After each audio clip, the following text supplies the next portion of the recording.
দৃশ্যটি এখন থেকে ঠিক ৮ বছর আগের পুরান ঢাকার নিমতলির রাসায়নিকের গুদামের আগুন সেদিন কেড়ে নিয়েছিল ১২৪টি তাজা প্রাণ। বিস্ময় ভরে পুরো জাতি সেদিন প্রত্যক্ষ করেছিল মুহূর্তেই কিভাবে জনবহুল এই এলাকাটি পরিণত হয়েছিল অভিশপ্ত মৃত্যুপুরীতে।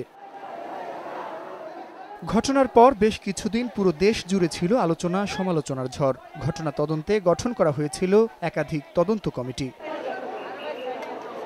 এমন ঘটনা পুনরাবৃত্তি রোধে পুরান ঢাকা থেকে রাসায়নিকের গোডাউন ও কারখানা অপসারণ সহ বেশ কিছু নির্দেশনা দিয়ে কিছুদিন পর প্রতিবেদন দেয় কমিটি। তদন্ত প্রতিবেদন প্রকাশের পর পেরিয়ে গেছে ৮ বছর, যা আজও দেখেনি আলোর মুখ। ফলাফল আরেকটি নিমতলি, সারি সারি লাশ আর স্বজনহারাদের বুক ফাটা আর্তনাদ। সঙ্গে রাষ্ট্রের সেই পুরনো রূপ, তদন্ত কমিটি গঠন, কিছু ক্ষতিপূরণ আর দ্রুত ব্যবস্থা নেওয়ার আশ্বাস। বিশ্লেষকদের প্রশ্ন, এভাবে আর কতদিন? আমাদের নির্লিপ্ততা, নিষ্ক্রিয়তা, নিষ্পৃহতা আমাদেরকে এমন জায়গায় ঠেলে দিয়েছে, আমরা এখন আর কাউকে দোষারোপ করার সুযোগ আর পাচ্ছি না। আসলে আমরা কি চিৎকারই করে যাব না? সত্যিকার অর্থে মানুষের মৃত্যুকে, মানুষের জীবনকে মূল্যায়ন করে এই মৃত্যুর মিছিলকে বন্ধ করার সচেষ্ট হব। এই সরকারের আমলে এর চেয়ে বড় দুর্ঘটনার তদন্ত রিপোর্ট বাস্তবায়ন করতে তুমি সম্পূর্ণ ব্যর্থ হয়েছো।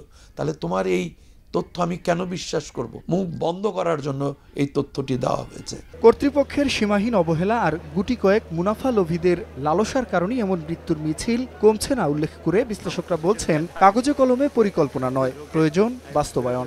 10 বছর ধরে আমাদের অকর্মণ্যতা, আমরা জানি কি করতে হবে, আমরা জানি কোথায় সমস্যা, কিন্তু সে ব্যাপারে কোনো পদক্ষেপ নিতে দৃঢ়ভাবে ব্যর্থ হলাম, তাহলে মেনে নেওয়া বড়ই কষ্টকর। নিমতলিতে যে কারণে দুর্ঘটনা ঘটেছিল এবং তার আলোকে যে সুপারিশগুলি করা হয়েছিল, কাদের দায়িত্ব ছিল তাদের এইগুলি বাস্তবায়ন করার জন্য, এই মানুষগুলির ব্যাপারে প্রয়োজনীয় ব্যবস্থা সরকারিভাবে নেওয়া একান্ত প্রয়োজন। বিশ্বের ঘনবসতিপূর্ণ শহরের তালিকার 2 নম্বরে থাকা এই শহরের সমস্যা সমাধানে সরকারের পাশাপাশি সাধারণ মানুষকেও সচেতন হতে হবে বলে মনে করেন তারা। জুনায়েদ আল হাবিব, সময় সংবাদ, ঢাকা।